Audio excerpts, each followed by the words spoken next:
আমরা সালাত নামাজের শেষে যে আমরা দুদিকে সালাম ফিরাই, ডানে এবং বামে, আসলে সালামটা আমরা দেই কাকে? জি, এখানে প্রথম বিষয় হলো, আমরা যেটা বারবার দর্শকদের সাথে শেয়ার করছি, সেটা হলো এবাদত রাসূল সাল্লাল্লাহু আলাইহি ওয়াসাল্লাম শিখতে হয়। তিনি যেভাবে যেটা বলেছেন এটাই চূড়ান্ত। এখানে তিনি কোনো কারণ না বললে আমাদের কারণ বলাটা মানে সুনিশ্চিত নয়। জি, রাসূলুল্লাহ সাল্লাল্লাহু আলাইহি ওয়াসাল্লাম সালাত শিখিয়েছেন, তিনি বলেছেন মানে তাহরিম ওয়া তাকবীর, তাহলিল ওয়া তাসলিম, তোমরা তাকবীর দিয়ে শুরু করবে, সালাম দিয়ে শেষ করে দেবে। সালাম কাকে দিচ্ছ এটা সরাসরি রাসূল সাল্লাল্লাহু আলাইহি ওয়াসাল্লাম বলেননি, তবে স্বভাবতই সালাম আমার ডান পাশে বাম পাশে যে মুসলমান রয়েছেন, ফেরেশতারা রয়েছেন, আমরা তাদেরকে সালাম দিচ্ছি।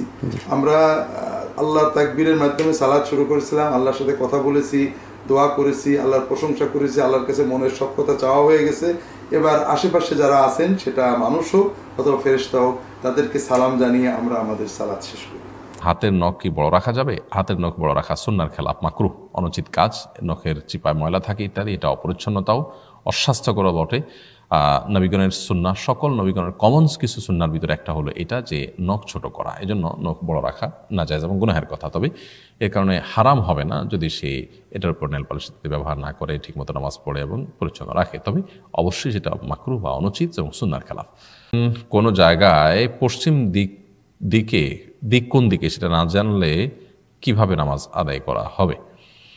বোন রবি, পশ্চিম বা কেবলা কোন দিক সেটা আপনি নিশ্চিত বন্ধ থাকে, তাহলে সেক্ষেত্রে আপনি ধারণা করবেন, যেদিকে প্রবল ধারণা হবে সেদিক ফিরে সালাত আদায় করবেন, ইনশাআল্লাহ নামাজ হয়ে যাবে।